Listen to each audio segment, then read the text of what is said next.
Howdy folks, TJ here.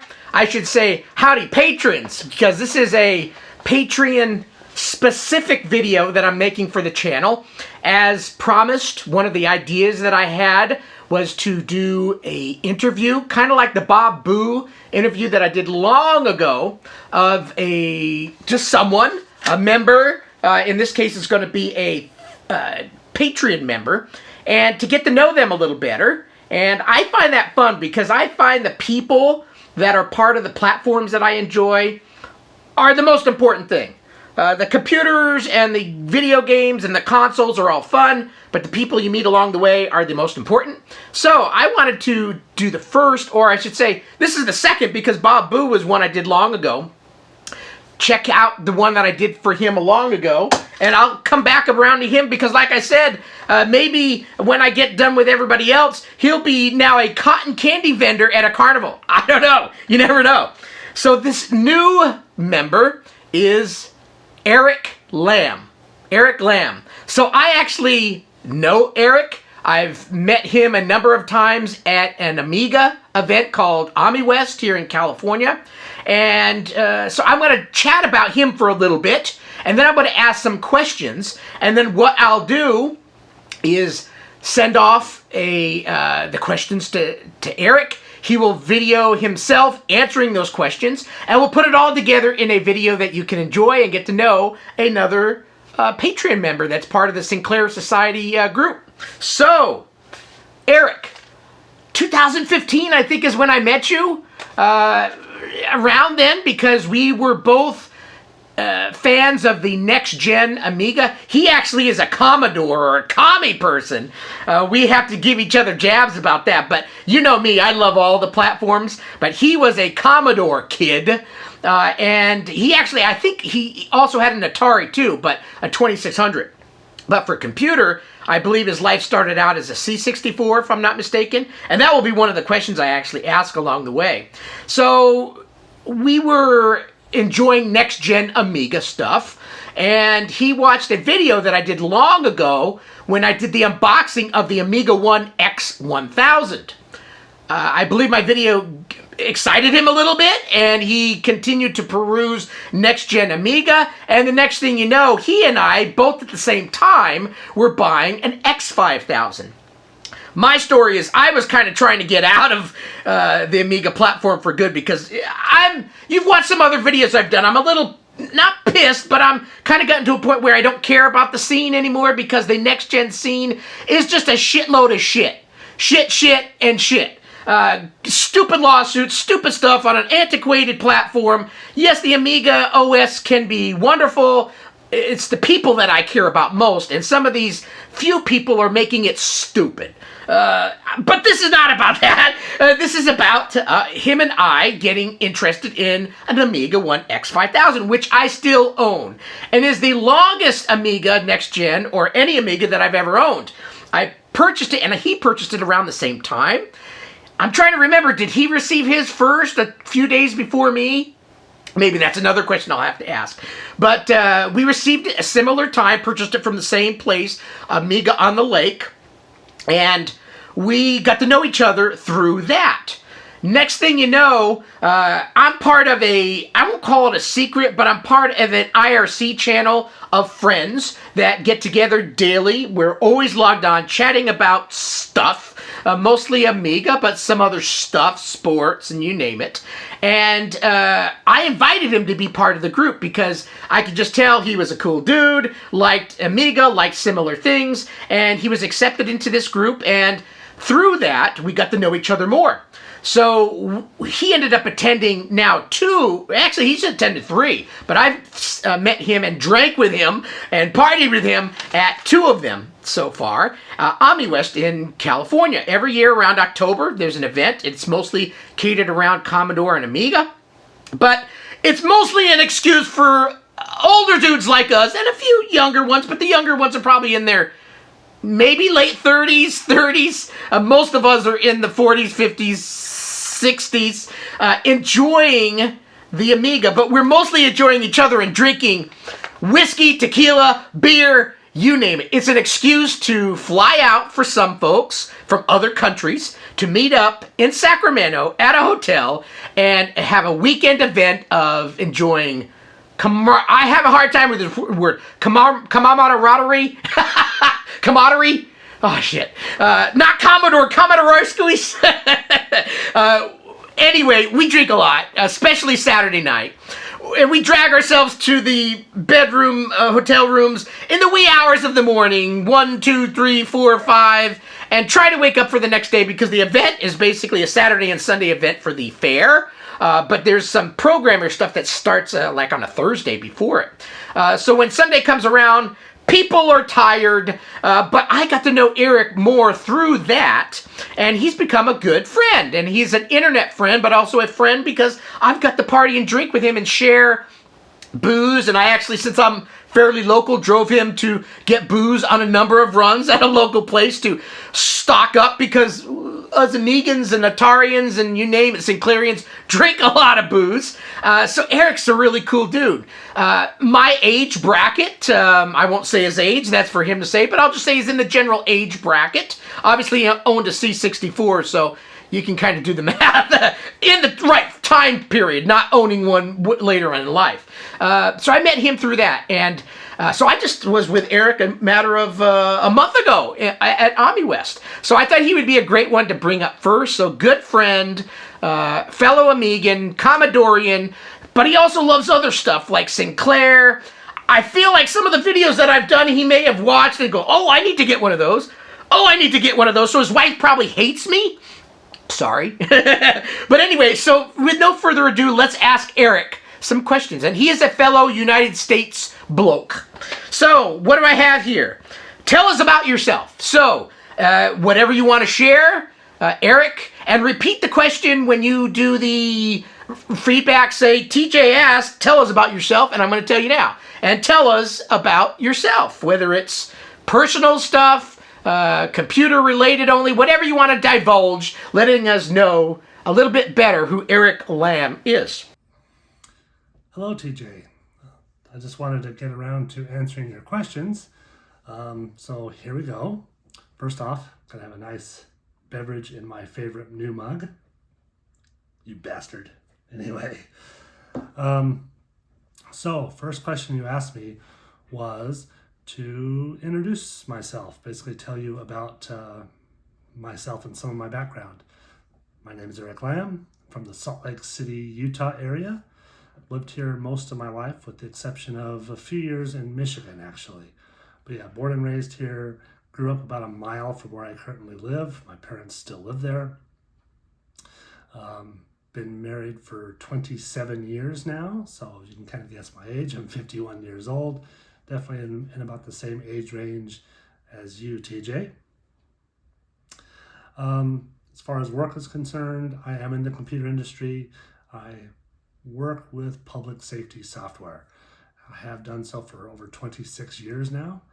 Been doing various things from implementation, even I start off in customer support, answering telephone calls, and now I am essentially a technical salesperson, a solutions architect we're called. We go to customers and find out what they need and help our sales team come up with the proper solutions to sell them. Like I said, I've been doing it a long time. I've worked with various companies. It has me traveling all over the country. It's very interesting and I enjoy it. As far as the rest of my family, I have one son. He's an adult, 21 years old. As far as hobbies are concerned, I do like to spend, do things with my family.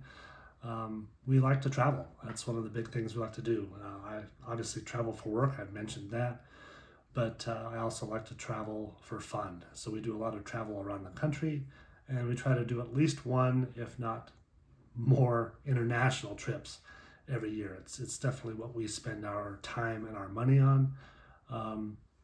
Favorite places, Europe, London, Paris are phenomenal cities. My favorite place right now is probably Japan.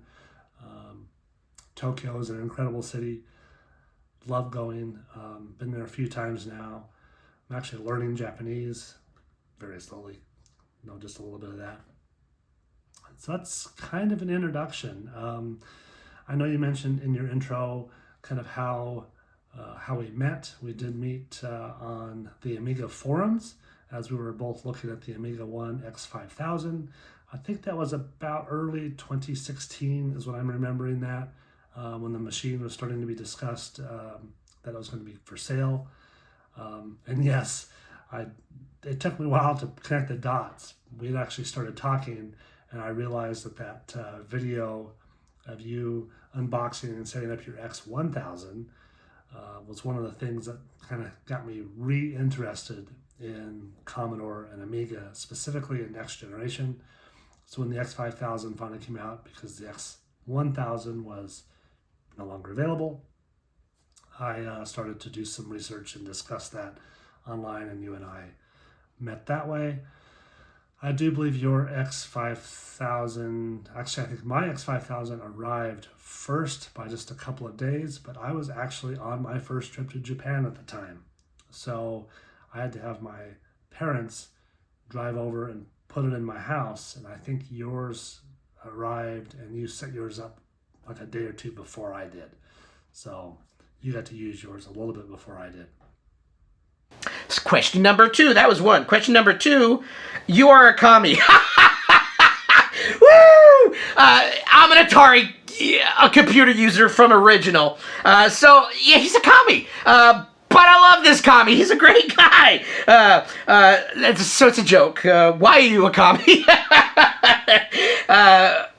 Tell us about your Commodore C64, if I'm not mistaken, birth into computing. I don't know if you had anything before that, if through high school you learned on a PET. I learned actually through a Commodore PET in high school. So I was an early commie, but I didn't own one. So yeah, tell us about the C64. Is that your favorite computer of all time? I mean, you probably have something that rekindles the magic. Is the C64 it? So that was question number 2. Are you a commie? Sorry. So we'll go with question number 2. My first computer. I know this is always the fun discussion, especially with you Atari people.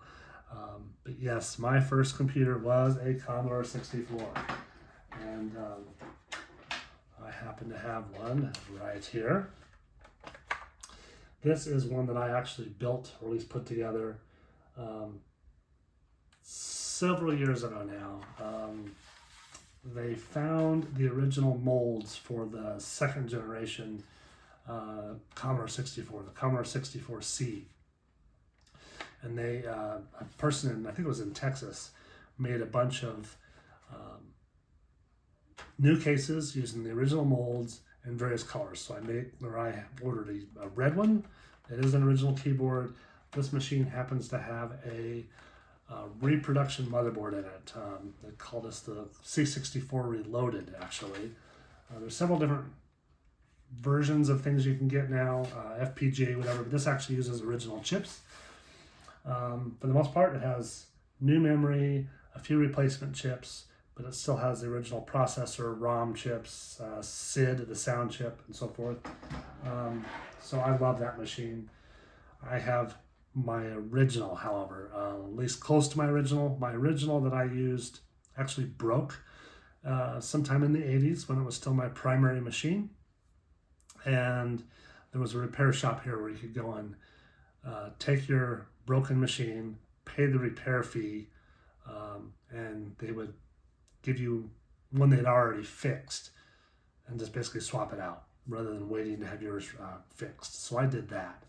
So I've been using, I've still got that machine in my closet. I don't pull it out a lot. I do bring it out and test it on occasion to make sure it still runs. But I do primarily now use my newer reproduction machines like this one. And I also have an Ultimate 64, which is all FPGA based, which is also very cool. And I have one of those in the traditional bread bin case. So yeah, Commodore 64 was my first computer I owned. First computer I ever used in school was an Apple II. My principal in my elementary school bought one of the first Apple IIs in, I think, 1977, 1978 time period. Obviously, it's a long time ago. It's hard to remember. But he bought one, taught us how to program BASIC. This was before the school could even afford software, and there really wasn't much available when the machine first came out. So we took the machine apart, learned how to program in BASIC, and that's what really got me into computers in the first place. So I wanted an Apple II. A couple years later, actually I was in 5th grade, so in the last year of elementary school, still in the same school, and they bought 3 new Franklin Ace 1000s. Those were Apple II clones.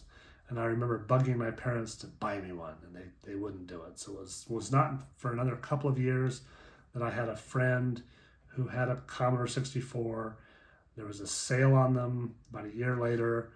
I think it was between right around my 7th grade year in middle school that I went out, used the money I'd saved up from helping a friend with paper route and various odd jobs. I'd saved money for years. Went out and bought my own Commodore 64 and a floppy drive. And I still have my original floppy drive and all my original discs. And almost all of my original discs still work. And I think a lot of that is the fact that I've normally stored them in a dry closet here in Utah where our climate is dry. So my discs have held up quite well. I know that's not going to last forever. I have backed them all up, but they do still work. So yeah, that's kind of my introduction to computers, and I definitely remember picking on all the Atari people and the Apple people, because I had obviously switched to, was full into Commodore at that point in time. And I used that Commodore 64. I ran a bulletin board service all the way through high school. Used it through my first year or so of college. The Commodore 64 was very long in the tooth when I finally replaced that machine. And we'll talk more about that here in a bit. I did want to show off, however, that I do still have, this is the first, well, not the first, but the earliest example of computing that I have that I kept. This top one here is a logo program that we learned how to program in 5th grade on those Franklin Ace 1000s, those Apple II clones. My friend's program was down here. You can see his is much bigger. Logo, for those that don't know, was a program that you could draw pictures with turtle graphics. You'd take this little turtle and draw it around using geometry. And while I totally understood the programming, because I was a computer guy even when I was young, I was terrible at art and still am. My friend actually drew a really cool kind of like steampunk car, and that's what this is. Mine drew 4 boxes and flashed the screen color. So that's what that is. But this is my original program and my friend's original program printed on Apple II paper, because we actually went and used that original Apple II that I first used. It was in the office of the school at the time. It was the only one that had a printer, and we printed it out. And this is the actual original printout of not my first program, because my first programs were in BASIC, but certainly the oldest thing I still have from my early computer days. I do still have some Atari 2600 stuff. Most of it is my wife's, however. I think all of my original Atari 2600 stuff was thrown out. I believe my parents asked me if I wanted it, and at the time I said, no, I don't need that, and they got rid of it, which I regret, but I'm glad I still have most of my early Commodore stuff. But my wife kept her Atari 2600, so I have that stored in my closet here as well. I can pull that out once in a while as well and play some early Atari games. So I think that's about it for my computer. I still love my Commodore 64. It definitely is my favorite. I have a bunch of them, like I said. And I'm amazed in all these old formats how cool the new hardware is, new accessories to keep them going. I've got cartridges and stuff that you can load floppy drive images on, and so forth. TJ, you got me hooked on some of the Spectrum stuff, so I have a Spectrum Next clone, the Engo. Love playing with that. Started playing with MSX, which was kind of a Japan Microsoft collaboration in the 80s. I bought a Japanese version of one of those, Been having a lot of fun playing with those. So I do like a lot of retro platforms now. Definitely a hobby of mine. But yeah, Commodore 64 is still my favorite. I just haven't run into anything with as good of graphics or definitely sound from the 8-bit era as Commodore. Of course, it was my first.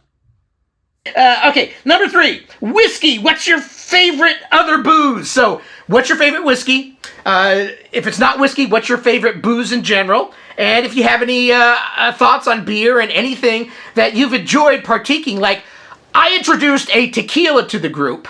Most people go, oh no, don't give me tequila. Oh, I don't want to go there. But my friend Mike Willis, in case you watch this, Mike, gifted me a wonderful tequila that doesn't taste like tequila. It's like aged in oak barrels, and it tasted like whiskey that you would enjoy sipping while tying flies or talking at computer shows with friends at night and getting ripped. So I introduced this tequila to the group. Everybody loved it, and they were getting ripped off of it. So I don't know, did you ever buy a bottle for yourself, or you're still going to try to find a bottle? It's not cheap. It's like 60 some odd bucks, and it's hard to get. Anyway, that was question number 2. No, that was 3. See, I've been drinking a little bit too much. I'm already getting foggy in the mind. Favorite drink, specifically alcoholic. Favorite whiskey, cocktail, beer, whatever. Obviously, you told the story of us meeting up at AmiWest and having a few drinks together a couple of times now. Yes, I do drink whiskey. I don't really have a favorite specifically. At home, I drink, if I do drink whiskey, it's quite often just Jameson, which is an Irish whiskey, fairly mainstream. Occasionally, I'll buy and splurge and get a nice scotch or whatever, but I'm not an expert at any of that. My wife and I, in addition to travel, we do like to do things kind of in the real retro sense. We swing dance, dress in 1940s attire and so forth. Occasionally we've done some 1920s stuff as well. So I do like Prohibition era and post-Prohibition era cocktails. So occasionally I will try and make some of those. So I've got some old recipe books on how to make old cocktails, and I'll try those once in a while, which is fun. So yeah, I will drink whiskey. I like Manhattans. I do like vodka, martinis once in a while, and that tequila that you bought and brought to AmiWest was amazing. I have a picture of it. I have not been able to find it yet, but I will keep looking. Utah is not the greatest place to buy booze, but occasionally that stuff will come up, and if not, I'll custom order it because you can do that in our liquor stores here in Utah. Other than that, I do drink, my primary drink is beer. I am kind of a beer snob. There is an app that you can put on your mobile phone called Untapped that will keep track of all the different beers that you've had. And I started on that app in about early of 2015, I believe, so about 7 years now. And I'm currently up to about 1,600 unique beers that I've tried. Some of those are just little samples. But every time I go on a trip around the world, I'll sample different beers. It's a kind of a challenge of mine, rather than drinking the same thing over and over again, is to constantly try something new. So that is kind of my drink of choice. And I also take pride in the fact that on that app, I don't think I've checked in all of the normal big brewery beers from the United States, so like Bud Light and Miller Lite and all that stuff. I've certainly had those, but I go out of my way not to have those. Number 4, what modern system or platform do you prefer? Do you prefer Mac OS, Linux, Windows, something else? Are you a diehard Amigan? We do have and share one diehard Amigan that will only use Amiga, well, kind of to a degree, but he refuses to use anything if he can continue using his Amiga next-gen system, and he hates Apple. He calls it crapple, and he rips them from all the time. But, Eric, what is yours? Is it crapple? Yeah, what's your favorite platform? For me, I would say in modern, Mac OS is it. I prefer Mac OS for business for video production, even though my work computer, a main gear back here, that's 2014 vintage, is getting old in the crotch there, and I need to replace it, but I'm running Linux on it. But that's just because I don't like Windows, and I put Linux on it, and it works fine, Ubuntu. But I prefer using Mac OS myself. How about you? Question 4, modern computer preference. What's my platform of choice? Today it is Apple, and it has been since the late 90s. So I mentioned in my Commodore 64 section that I used my Commodore kind of a long time. I used it into the early 90s when I was going to university. And I was certainly saving up for a new computer. And of course, being a Commodore guy, I was starting to look at the Amiga platform. And when the Amiga first came out, originally I didn't want one, and I certainly couldn't afford one.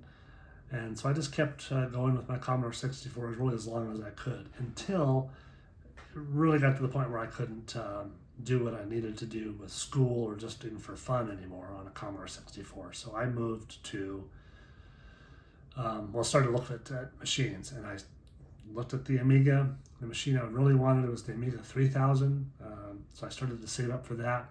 But there were plenty of rumblings going on about Commodore dying, that they were going to go away, and that definitely happened. So right about that time, you could tell they were going to go out of business. Things were bad. I finally broke down and bought a PC. Bought a PC clone, not a name brand, something I kind of like built myself. At this time it was through a catalog.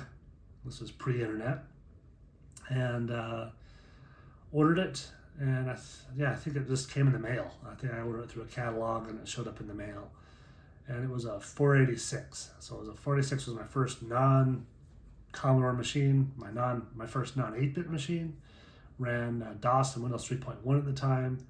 I upgraded that machine to Windows 95, and I used a couple of different PCs over the years. And then, just because of work, I talked about the fact that I've been in the software industry a long time. I was supporting people using Windows and early versions of Windows 95 and 98 for professional use with networking. I was installing software on Windows NT Server. I was fighting with Windows day in and day out. So it no longer became fun to come home after work and turn on my Windows PC and fight with it here too. And this was right about the time that Steve Jobs went back to Apple. And I'd been picking on the Apple people since I was a Commodore guy. Like I said, I switched away from Apple IIs. Was a Commodore person, had no interest in Macintosh. And then Steve came back, and they started creating kind of cool machines. They had the multicolored iMacs, and I'm like, okay, well, PCs had no personality. All of us that are into retro computing do it for a couple of reasons. We like the nostalgia of it. We remember what it was like to use computers as a kid or a young person. And you move to PCs, and really they had no personality. Well, Apple all of a sudden had computers with personality, and that passionate user base was still there. They were kind of the last of the companies that still existed, because Atari was gone, Commodore was gone. All of those old 8-bit companies were more or less gone, but Apple. And of course, they were one of the first. So I didn't buy the first model, but I think it was the second. In 1999, I believe, I bought one of the purple iMacs. And I've had an Apple of some sort ever since. Right now I've got one of the M1 MacBook Airs. Love it. The company I currently work for actually supports Apple machines. So I actually have 2 Apple laptops, one for work, one for personal use. I have a MacBook Pro that my company gave me for work. So I use all Apple products. I have an iPad. I'm recording this on my iPhone. So yes, preference is Apple and the Macintosh platform. I still have a PC. I build a PC about every 7, 8, 9 years for gaming. I always say I still play video games, but I really don't much anymore. But when I do, I want to have a machine that'll play something relatively modern. So I do have a PC that I use for the occasional video game, ripping my CDs to put on my music player, and emulation. I'm not afraid of emulation on old 8-bit machines, emulating Amigas and so forth, and my PC is good for that. Not a fan of the Windows platform anymore. It's become, well, one, it has no personality, and you still fight with it, and now it's so full of ads and stuff. I'm just not a fan. But they do have their place. So I still do have one just for work, or for fun, and for emulation and so forth. And I do test out some work stuff on it once in a while, because most of my customers, being government agencies, are using Windows. So that was question number 4. I've only got 2 more. Number 5, AmiWest, which we've already kind of talked about, but let's talk about AmiWest a little bit. So you've attended now 3 times. It's a Commodore Amiga convention, but this year there was tons of, I brought Sinclair, and I used a table and showed off my Speccy Next, while somebody across from me, Chris, he was showing off Atari Falcon and Sparrow.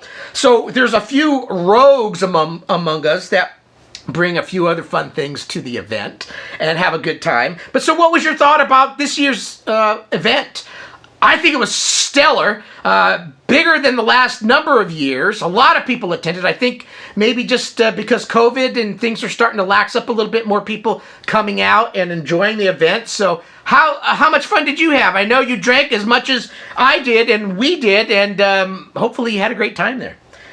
Question 5, AmiWest. What did I think this year? Like you mentioned, I've been to 3 of them. I went to the first one I went to was 2018.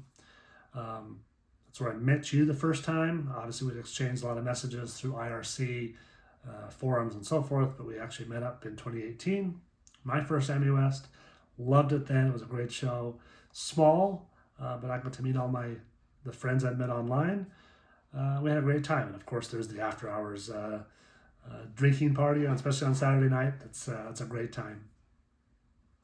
Then I went last year as well. After I couldn't go in 2019 because of work commitments. I had recently changed companies. I had a busy year that year. And October, when AmiWest takes place, is always my busiest work month. I also have some personal commitments. It's when my anniversary is and so forth. But it is the biggest month for public safety software, primarily because there's a big Chiefs convention every year and some other conventions that take place, and it's almost always in October. AmiWest is in October as well. So I missed 2019. 2020, we all missed it because of the pandemic. I did go in 2021. It was a much smaller show. The international crowd couldn't arrive because of the travel restrictions were still in place. But I just needed to get out. So I went to that one. It was fun. Definitely small. You didn't make it to that one. But then this year was kind of, it was back really in full force. In fact, I think that's the biggest one I've been to. Not everybody I wanted to attend was there. Some of our friends from overseas didn't make it, but a lot of them did. And a lot of people that hadn't made any of the ones I'd been to from around the country came as well. So it was great to see everybody. It was a great show.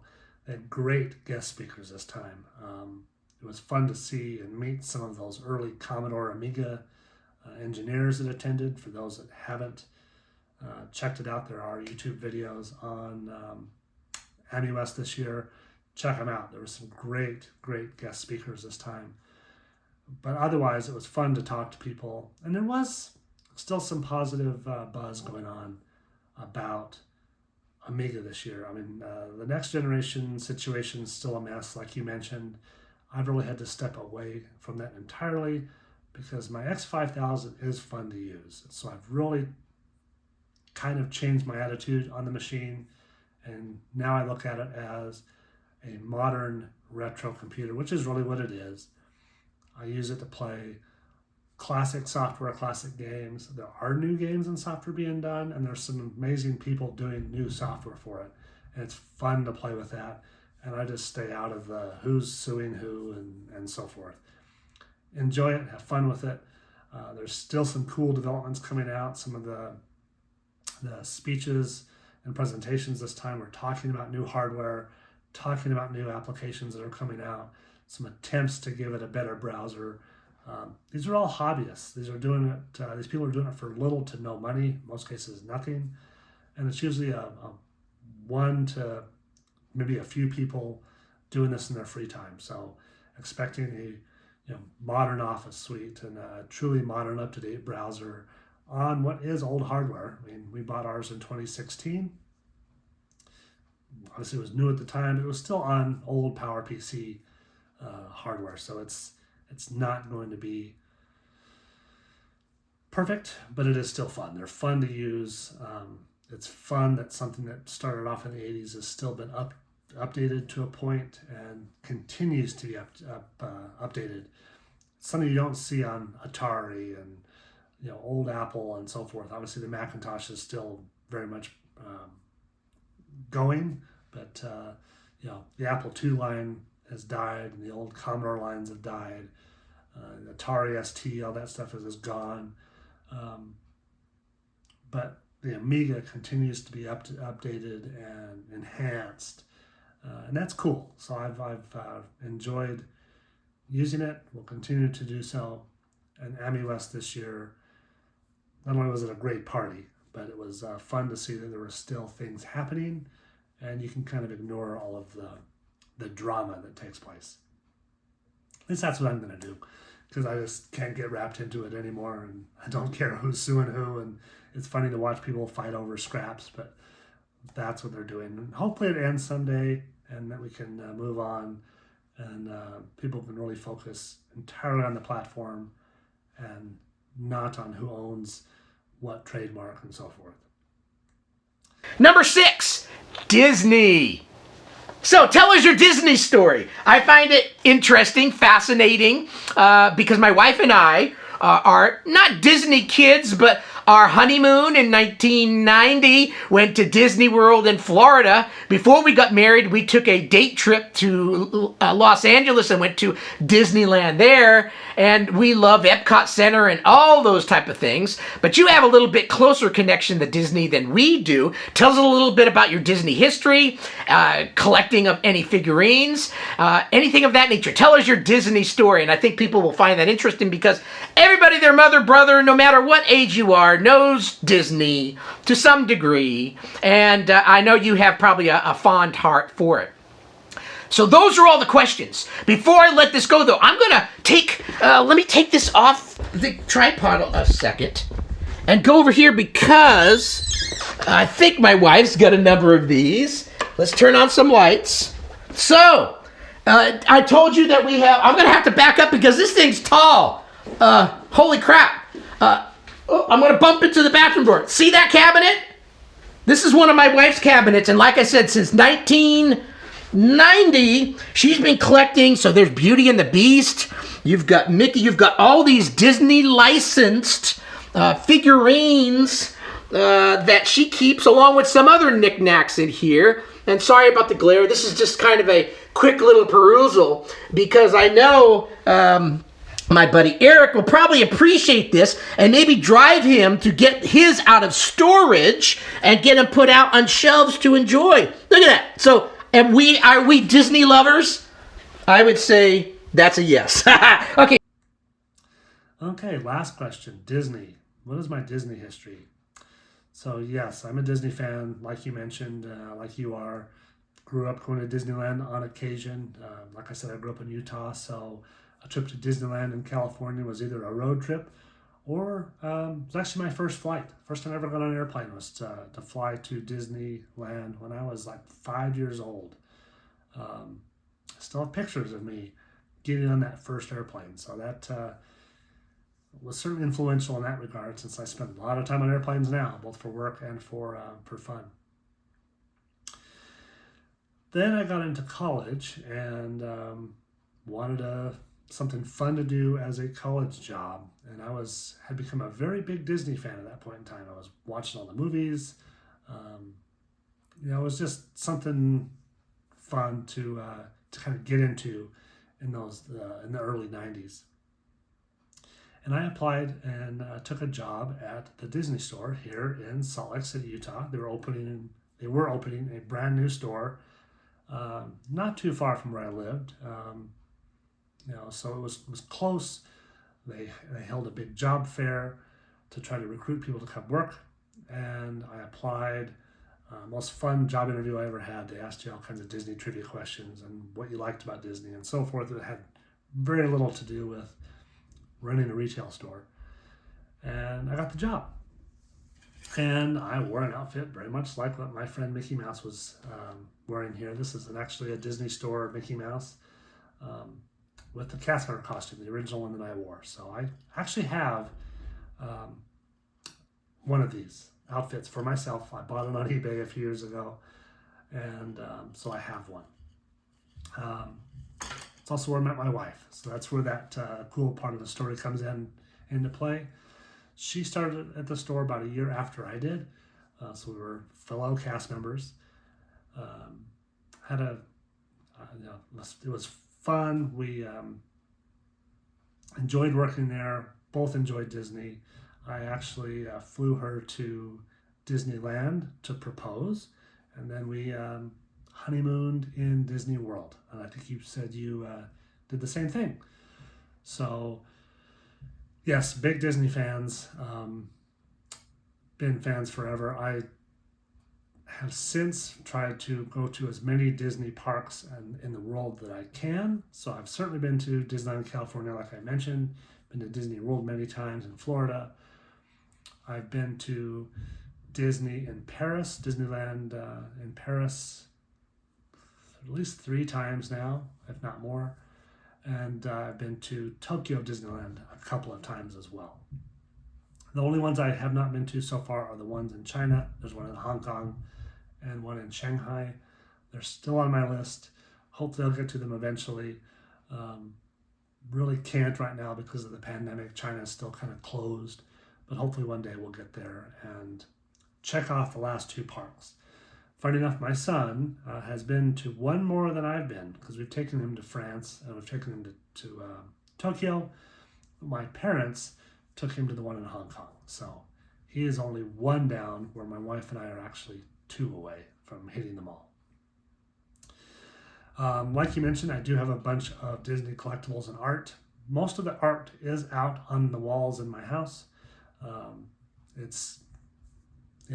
We've got a lot of that. Figurines, I have 1 case of figurines out and set up, but like you mentioned, I do have a bunch in storage.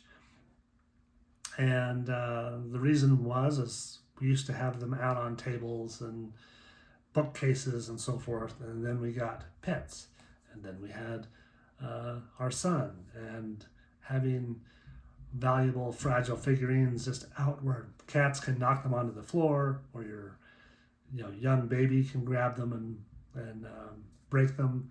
We boxed them all up and put them in storage and have had them there for many years now. We do occasionally rotate them. Haven't done that in a long time either.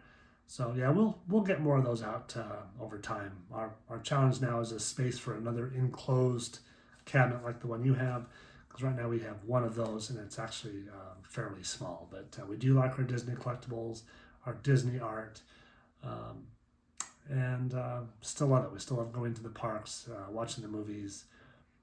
Yes, very, very big Disney fans, and we'll continue to do so.